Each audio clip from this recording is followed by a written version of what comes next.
Hello ನಮಸ್ತೆ ಎಲ್ಲರೂ ಹೇಗಿದ್ದೀರಾ? Welcome to simple life in Oman. ಯಾರೆಲ್ಲ ನಮ್ಮ ಚಾನಲ್ನ ಸಬ್ಸ್ಕ್ರೈಬ್ ಮಾಡಿದ್ದೀರಾ ಅವರಿಗೆಲ್ಲ ತುಂಬ ಥ್ಯಾಂಕ್ಸ್. ಇನ್ನೂ ಯಾರೆಲ್ಲ ಸಬ್ಸ್ಕ್ರೈಬ್ ಮಾಡಿಲ್ಲ ದಯವಿಟ್ಟು ಸಬ್ಸ್ಕ್ರೈಬ್ ಮಾಡಿ. ಇವತ್ತು ನಾನು ಆಲೂ ಪರೋಟಾನ ನಾನು ಯಾವ ರೀತಿ ಮಾಡ್ತೀನಿ ಅನ್ನೋದನ್ನ ತೋರಿಸ್ಕೊಡ್ತಾ ಇದ್ದೀನಿ. ಮೊದಲಿಗೆ ಆಲೂಗೆನ ಚೆನ್ನಾಗಿ ವಾಶ್ ಮಾಡಿಕೊಂಡ್ರು 5ರಿಂದ 6 ವಿಷಲ್ ತೊಗೊಂಡು ಚೆನ್ನಾಗಿ ಸ್ಮ್ಯಾಶ್ ಮಾಡ್ಕೊಂಡಿದ್ದೀನಿ. ಆನಂತರ ಸ್ವಲ್ಪ ಎಣ್ಣೆಯನ್ನು ತೊಗೊಂಡು ಅದಕ್ಕೆ ಸಾಸಿವೆ, ಜೀರಿಗೆ ಮತ್ತು ಉದ್ದಿನಬೇಳೆ ಹಾಗೆ ಕಸೂರಿ ಮೇಥಿಯನ್ನು ಹಾಕಿ ಸ್ವಲ್ಪ ಒಗ್ಗರಣೆಯನ್ನು ಮಾಡ್ಕೊಳ್ತಾ ಇದ್ದೀನಿ. ಈರುಳ್ಳಿಯನ್ನು ಇಲ್ಲಿ ನಾನು 1 ಈರುಳ್ಳಿಯನ್ನು ಹಾಕ್ತಾಯಿದ್ದೀನಿ. ಇದನ್ನು ತುಂಬ ಚೆನ್ನಾಗಿ ಬಾಡಿಸ್ಕೊಬೇಕು, ತುಂಬ ಕೆಂಪಾಗಬೇಕು. ಆ ರೀತಿಯಲ್ಲಿ ಬೇಕಿದ್ದರೆ ನೀವು ಹಸಿಮೆಣಸನ್ನು ಕಟ್ ಮಾಡಿ ಹಾಕ್ಬೋದು, ಬಟ್ ನಾನು ಹಸಿಮೆಣಸು ಹಾಕ್ತಾಯಿಲ್ಲ. ಆನಂತರ ಇದಕ್ಕೆ ನಾನು ಸ್ವಲ್ಪ ಗರಂ ಮಸಾಲವನ್ನು ಹಾಕ್ತಾಯಿದ್ದೀನಿ, ಹಾಗೆ ಸ್ವಲ್ಪ ಕೊತ್ತಂಬರಿ ಪೌಡರ್, ಹಾಗೆ ಜೀರಿಗೆ ಪೌಡರು ಮತ್ತು ಮೆಣಸಿನ ಪುಡಿಯನ್ನು ಹಾಕ್ತಾಯಿದ್ದೀನಿ. ನೀವು ಬೇಕಿದ್ದರೆ ಇಲ್ಲಿ ಸಣ್ಣದಾಗಿ ಹಸಿಮೆಣಸನ್ನು ಹೆಚ್ಚಿಬಿಟ್ಟು ಕೂಡ ಹಾಕ್ಬೋದು, ಬಟ್ ನಾನು ಮಕ್ಕಳು ತಿಂತಾರೆ ಅಂಥೇಳಿ ಸ್ವಲ್ಪ ಖಾರ ಪುಡಿನ ಹಾಕ್ತಿದ್ದೀನಿ. ಹಾಗೆ ಶುಂಠಿ ಬೆಳ್ಳುಳ್ಳಿ ಪೇಸ್ಟನ್ನು ಹಾಕಿ ಸ್ವಲ್ಪ ಹುರ್ಕೊಳ್ಬೇಕು. ಆ ನಂತರ ಸ್ಮ್ಯಾಶ್ ಮಾಡಿ ಇಟ್ಟಿರೋವಂಥ ಆಲೂಗೆಡ್ಡೆಯನ್ನು ಹಾಕಬೇಕು. ಈ ಆಲೂಗೆಡ್ಡೆಯನ್ನು ಹಾಕಿ ತುಂಬ ಚೆನ್ನಾಗಿ ಮಿಕ್ಸ್ ಮಾಡ್ಕೊಬೇಕು. ಮಿಕ್ಸ್ ಮಾಡಿದ ನಂತರದಲ್ಲಿ ನಾವು ಇದಕ್ಕೆ ಸ್ವಲ್ಪ ಉಪ್ಪನ್ನು ಆ್ಯಡ್ ಮಾಡಬೇಕು. ಬೇಯಿಸ್ತಿಕ್ಕೂ ನಾವು ಉಪ್ಪನ್ನು ಹಾಕಿರ್ತೀವಿ, ಅದರಿಂದ ನೋಡಿಬಿಟ್ಟು ನಾವು ಉಪ್ಪನ್ನು ಹಾಕ್ಕೊಬೋದು. ಈ ಟೈಮಲ್ಲಿ ನೀವು ಉಪ್ಪು ಖಾರ ಎಲ್ಲ ಯಾವ ರೀತಿ ಬೇಕೋ ಆ ರೀತಿ ನೀವು ಆ್ಯಡ್ ಮಾಡ್ಕೊಬೋದು. ನಾನೆಲ್ಲ ಇಲ್ಲಿ ಸ್ವಲ್ಪ ಲೈಟಾಗಿ ಹಾಕ್ತಾಯಿದ್ದೀನಿ. ಈಗ ಚೆನ್ನಾಗಿ ಇದನ್ನು ನಾವು ಸ್ಮ್ಯಾಶ್ ಮಾಡ್ಕೊಬೇಕು. ಯಾರಿಗೆಲ್ಲ ರೆಸಿಪಿ ಇಷ್ಟ ಆಗ್ತಿದೆ ದಯವಿಟ್ಟು ನಮ್ಮ ಚಾನಲ್ನ ಸಬ್ಸ್ಕ್ರೈಬ್ ಮಾಡ್ಕೊಳ್ಳಿ. ಹಾಗೆ ರೆಸಿಪಿ ಎಲ್ಲ ಹೇಗೆ ಬರ್ತಿದೆ ಅಂತ ಹೇಳಿ ಕಮೆಂಟ್ ಮಾಡಿ ತಿಳಿಸಿ. ನಿಮ್ಮ ಫ್ಯಾಮಿಲಿ ಫ್ರೆಂಡ್ಸೊಂದಿಗೆ ಇದನ್ನೆಲ್ಲ ಶೇರ್ ಮಾಡ್ಕೊಳ್ಳಿ. ಇದೆಲ್ಲ ಆಯಿತು. ಈಗ ನೋಡಿ ಈ ರೀತಿ ಕಾಣ್ತಾ ಇದೆ. ಇದಕ್ಕೆ ಸ್ವಲ್ಪ ಕೊತ್ತಂಬರಿ ಸೊಪ್ಪನ್ನು ಹಾಕಿ ಗ್ಯಾಸ್ ಆಫ್ ಮಾಡೋಣ. ಇದು ಸ್ವಲ್ಪ ತಣ್ಣ ಆಗಬೇಕು. ಇದು ತಣ್ಣ ಆಗೋ ಟೈಮಲ್ಲಿ ನಾವೀಗ ಇದಕ್ಕೆ ಹಿಟ್ಟನ್ನು ಕಲಿಸ್ಕೊಳ್ಳೋಣ. ಈಗ ನಾನಿಲ್ಲಿ ಗೋಧಿ ಹಿಟ್ಟನ್ನು ತೊಗೊಳ್ತಾ ಇದ್ದೀನಿ. ನೀವು ಬೇಕಿದ್ರೆ ಮೈದಾ ಹಿಟ್ಟನ್ನು ತೊಗೊಬೋದು. ನಾನು ಒಂದು 4 ಬೌಲಷ್ಟು ನಾನಿಲ್ಲಿ ಗೋಧಿ ಹಿಟ್ಟನ್ನು ಆ್ಯಡ್ ಮಾಡ್ಕೊಳ್ತಾ ಇದ್ದೀನಿ. ಆನಂತರ ಇದಕ್ಕೆ ನಾನು ಸ್ವಲ್ಪ ಚಿರೋಟಿ ರವೆಯನ್ನು ಆ್ಯಡ್ ಮಾಡ್ತಾ ಇದ್ದೀನಿ. ನೋಡಿ, ಸ್ವಲ್ಪ ಚಿರೋಟಿ ರವೆಯನ್ನು ಹಾಕ್ಕೊಬೇಕು, ತುಂಬ ಚೆನ್ನಾಗಿ ಬರುತ್ತೆ. ಸ್ಟಫಿಂಗ್ ಎಲ್ಲ ಆಚೆಗೆ ಬರಲ್ಲ ಈ ರೀತಿ ಹಾಕೋದ್ರಿಂದ. ಆನಂತರ ಸ್ವಲ್ಪ ಉಪ್ಪನ್ನು ಹಾಕ್ಕೊಳ್ತಾ ಇದ್ದೀನಿ, ಪುಡಿ ಉಪ್ಪನ್ನು ಸ್ವಲ್ಪ ಹಾಕ್ಕೊಳ್ತಾ ಇದ್ದೀನಿ. ಆನಂತರ ಕಸೂರಿ ಮೇಥಿ ಹಾಗೆಯೇ ಸ್ವಲ್ಪ ಕೊತ್ತಂಬರಿ ಸೊಪ್ಪನ್ನು ಆ್ಯಡ್ ಮಾಡ್ತಾ ಇದ್ದೀನಿ. ಇದೆಲ್ಲ ಹಾಕೋದ್ರಿಂದ ತುಂಬ ರುಚಿಯಾಗುತ್ತೆ. ಬೇಕಿದ್ದರೆ ಒಂದ್ಸತಿ ಟ್ರೈ ಮಾಡಿ ನೋಡಿ. ಹಾಗೆ ಹೇಗಿತ್ತು ಅಂಥೇಳಿ ಕಮೆಂಟ್ ಬಾಕ್ಸಲ್ಲಿ ಕಮೆಂಟ್ ಮಾಡಿ ತಿಳಿಸಿ. ನೋಡಿ ಈ ರೀತಿ ಚೆನ್ನಾಗಿ ಇದನ್ನು ನಾದ್ಕೊಂಡು ಒಂದು 10 ನಿಮಿಷ ಇದನ್ನು ಬಿಡೋಣ. ಆನಂತರ ನಾವು ಈ ರೀತಿ ಸಣ್ಣ ಸಣ್ಣ ಉಂಡೆಗಳನ್ನು ಮಾಡಿಕೊಂಡಾಗ ಈಸಿ ಆಗುತ್ತೆ. ಈಗ ನಾವು ಚೆನ್ನಾಗಿ ಸಣ್ಣದಾಗಿ ಇದನ್ನು ಸ್ವಲ್ಪ ತಟ್ಕೊಬೇಕು ಎಣ್ಣೆ ಹಾಕಿಬಿಟ್ಟು. ನಾನಿಲ್ಲಿ ಈ ರೀತಿ ಈಸಿಯಾಗಿ ತಟ್ಟೋ ಅಂಥ ಒಂದು ಪರೋಟವನ್ನು ಮಾಡ್ತಾಯಿದ್ದೀನಿ. ನೀವು ಬೇಕಿದ್ದರೆ ಹಿಟ್ಟಾಕಿ ಲಟ್ಸೋ ಅಂಥದ್ದು ಮಾಡ್ಬೋದು. ಆನಂತರ ನಾನು ಇದಕ್ಕೆ ಸ್ವಲ್ಪ ಆಲೂ ಸ್ಟಫಿಂಗ್ನ ಇದಕ್ಕೆ ನಾನು ಹಾಕ್ತಾಯಿದ್ದೀನಿ. ಆನಂತರ ಇದನ್ನೆಲ್ಲ ಜಾಯಿಂಟ್ ಮಾಡಿಕೊಂಡು ಈ ರೀತಿ ಚೆನ್ನಾಗಿ ಇದನ್ನು ತಟ್ಟಬೇಕು.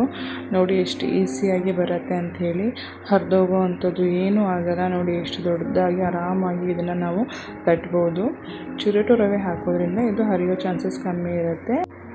ಈಗ ತವವನ್ನು ಇಟ್ಟು ಅದಕ್ಕೆ ನಾವೀಗ ಈ ತಟ್ಟಿರುವಂಥ ಪರೋಟವನ್ನು ಹಾಕೋಣ. ನೀವು ಬೇಕಿದ್ದರೆ ಎಣ್ಣೆನೂ ಹಾಕ್ಕೊಬೋದು. ನಾನು ಇಲ್ಲಿ ಎಣ್ಣೆ ಹಾಕ್ತಿಲ್ಲ, ಯಾಕಂತಂದರೆ ಎಣ್ಣೆ ಹಚ್ಚಿ ತಟ್ಟಿರುವಂಥದ್ದು, ಅದಕ್ಕೋಸ್ಕರ. ನೋಡಿ ತುಂಬ ಚೆನ್ನಾಗಿ ಈ ರೀತಿ ಕೆಂಪಾಗೋ ಥರ ನಾವು ಇದನ್ನು ಮಧ್ಯಮ ಉರಿಯಲ್ಲಿ ಚೆನ್ನಾಗಿ ಬೇಯಿಸ್ಕೊಬೇಕು. ಇಲ್ಲ ಅಂತ ಅಂದರೆ ಹಾಗೆ ಹಸಿ ಹಸಿ ಇರುತ್ತೆ, ಅದು ತುಂಬ ಚೆನ್ನಾಗಿ ಅನಿಸಲ್ಲ ತಿನ್ನುವಾಗ. ನೋಡಿ ಎಷ್ಟು ಚೆನ್ನಾಗಾಗಿದೆ ಅಂಥೇಳಿ. ನಾನು ಇದೇ ರೀತಿಯಾಗಿ ಹೋಳಿಗೆ, ಚಪಾತಿ, ರೊಟ್ಟಿ ಏನೇ ಮಾಡಬೇಕಿದ್ರು, ಪರೋಟ ಏನೇ ಮಾಡಬೇಕಿದ್ರು ಈ ರೀತಿ 2 ಸ್ಟವ್ಗಳಲ್ಲೂ 2 ಹಂಚುಗಳನ್ನಿಟ್ಟು ಮಾಡುವಂಥದ್ದು ಬೇಗ ಆಗುತ್ತೆ. ಒಂದು 10-15 ನಿಮಿಷದಲ್ಲಿ ನೀವು ಬೇಕಾದ್ರೆ ಒಂದು 20ರಿಂದ 30 ಚಪಾತಿ, ರೊಟ್ಟಿ ಎಲ್ಲ ಮಾಡ್ಬೋದು. ನೋಡಿ ಎಷ್ಟು ಎಮ್ಮಿಯಾಗಿ ಕಾಣ್ತಾ ಇದೆ ಅಂತ. ಒಮ್ಮೆ ಟ್ರೈ ಮಾಡಿ ಹೇಗಿತ್ತು ಅಂತ ಹೇಳಿ. ಈಗ ನಾನು ನೆಕ್ಸ್ಟು ಇನ್ನೊಂದು ರೆಸಿಪಿ ನಿಮಗೆ ತೋರಿಸ್ತಾ ಇದ್ದೀನಿ.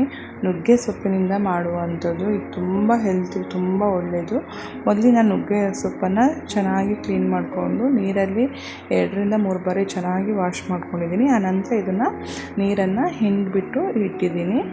ಈಗ ಒಂದು ಪಾತ್ರೆಗೆ ಒಗ್ಗರಣೆಗೋಸ್ಕರ ಸ್ವಲ್ಪ ಎಣ್ಣೆ ಹಾಕಿ ಒಂದು ಈರುಳ್ಳಿ ಹಾಗೆ ಮತ್ತು 2 ಹಸಿಮೆಣಸನ್ನ ಹಾಕಿ ಚೆನ್ನಾಗಿ ಬಾಡಿಸ್ಕೊಳ್ಬೇಕು.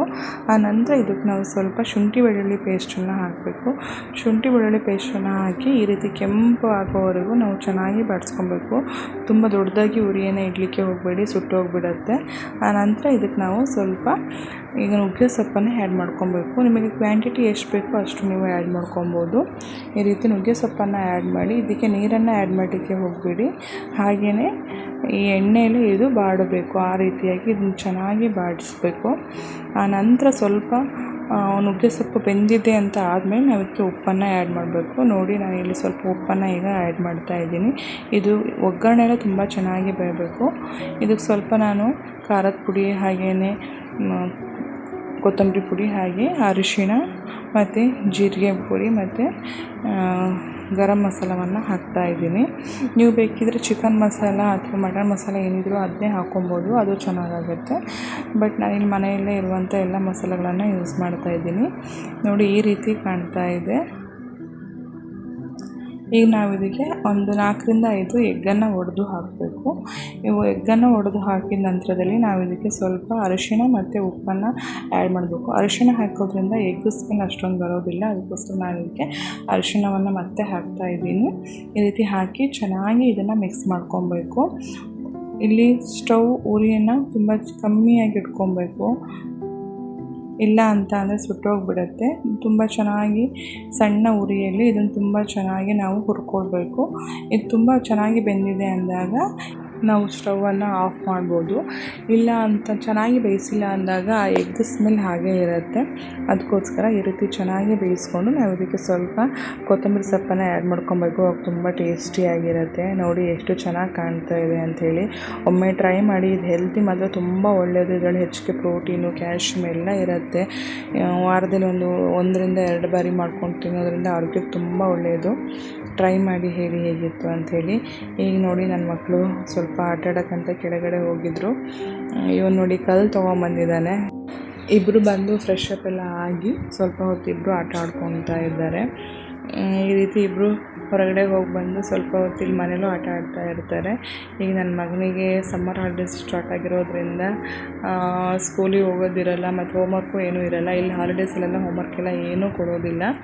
ಅದಕ್ಕೋಸ್ಕರ ಸ್ವಲ್ಪ ಹೊತ್ತು ಓದ್ಕೊತಾರೆ. ಹಾಗೆ ಕೆಳಗಡೆ ಹೋಗಿ ಆಟ ಆಡ್ಕೊಂಬಂದು ಮತ್ತು ಮನೇಲಿ ಈಗ ರೀತಿ ಆಟ ಆಡ್ಕೊತ ಕೂತ್ಕೊತಾರೆ. ಇಲ್ಲಿ ಏನಂತ ಅಂದರೆ ಮಕ್ಕಳಿಗೇನು ಸ್ಟ್ರೆಸ್ ಕೊಡೋದಿಲ್ಲ. ಹೋಮ್ವರ್ಕ್ ಮಾಡೋದು ಅಥವಾ ಬೇರೆ ಏನೋ ಒಂದು ವರ್ಕ್ ಕೊಡೋದು ಆ ರೀತಿ ಎಲ್ಲ. ರಜೆ ಅಂತ ಅಂದರೆ ಅವ್ರು ಫುಲ್ ಎಂಜಾಯ್ ಮಾಡಬೇಕು ಆ ಕಾನ್ಸೆಪ್ಟಲ್ಲಿ ಬಿಡ್ತಾರೆ. ನಾನು ನಮ್ಮ ಮನೆಯವ್ರ ಡ್ಯೂಟಿಯಿಂದ ಬರ್ತಾ ಅದಕ್ಕೆ ಏನಾದರೂ ಸ್ವಲ್ಪ ಡೆಸರ್ಟ್ ಮಾಡೋಣ ಅಂತೇಳಿ ರೆಡಿ ಮಾಡ್ತಾಯಿದ್ದೆ. ಹಾಲನ್ನು ಸ್ವಲ್ಪ ಕುದಿಲಿಕ್ಕೆ ಇಟ್ಟು ಲೆಫ್ಟ್ ಓವರ್ ಎಲ್ಲ ಚಪಾತಿನ ಸಣ್ಣದಾಗಿ ಕಟ್ ಮಾಡ್ಕೊಂಡಿದ್ದೀನಿ. ಅದಕ್ಕೆ ಕಾಯಿ ತುರಿ ಹಾಗೇನೆ ಸ್ವಲ್ಪ ಬಾದಾಮಿ ಪೌಡರು ಮತ್ತು ಸಕ್ಕರೆಯನ್ನು ಹಾಕಿ ಮಿಕ್ಸ್ ಮಾಡ್ಕೊಂಡಿದ್ದೀನಿ. ಸಕ್ಕರೆ ಬೇಡ ಅಂದರೆ ನೀವು ಬೆಲ್ಲನೂ ಹಾಕ್ಬೋದು, ತುಂಬ ಚೆನ್ನಾಗಾಗುತ್ತೆ. ಆಮೇಲೆ ಎಲ್ಲ ಮಿಕ್ಸ್ ಮಾಡಿ ಇದನ್ನು ಚೆನ್ನಾಗಿ ಬಾಯ್ಲ್ ಮಾಡಬೇಕು. ನೋಡಿ ತುಂಬ ಚೆನ್ನಾಗಿತ್ತು. ನನ್ನ ಮಕ್ಕಳು ಎಂಜಾಯ್ ಮಾಡ್ಕೊಂಡು ತಿಂತಾ ಇದ್ದಾರೆ. ಫ್ರಿಜ್ಜಲ್ಲಿ ಇಟ್ಕೊಂಡು ತುಂಬ ಕೂಲ್ ಮಾಡ್ಕೊಂಡು ತಿಂದರೆ ತುಂಬ ಚೆನ್ನಾಗಿರುತ್ತೆ. ಒಮ್ಮೆ ಟ್ರೈ ಮಾಡಿ ಕಮೆಂಟ್ ಮಾಡಿ ಹೇಳಿ ಹೇಗಿತ್ತು ಅಂಥೇಳಿ. ನಾನು ಈ ದಿನ ನಿಮಗೆ ಆಲೂ ಪರೋಟ ಹೇಗೆ ಮಾಡೋದು, ಹಾಗೆಯೇ ನುಗ್ಗೆ ಸೊಪ್ಪಿನಿಂದ ಆರೋಗ್ಯಕರವಾದ ಪಲ್ಯ ಹೇಗೆ ಮಾಡೋದು, ಎಗ್ಗನ್ನು ಬಳಸಿ ಅದನ್ನೆಲ್ಲ ಹೇಳಿದ್ದೀನಿ. ಹಾಗೆಯೇ ಒಂದು ಒಳ್ಳೆ ಡೆಸರ್ಟ್ ಈಸಿಯಾಗಿ ಮಾಡುವಂಥ ಲೆಫ್ಟ್ ಓವರ್ ಚಪಾತಿಯಿಂದ ಮಾಡುವಂಥ ಡೆಸರ್ಟ್ನೂ ತಿಳಿಸಿದ್ದೀನಿ. ಎಲ್ಲ ಕಮೆಂಟ್ ಮಾಡಿ ಹೇಳಿ ಹೇಗಿತ್ತು ಅಂತ ಹೇಳಿ.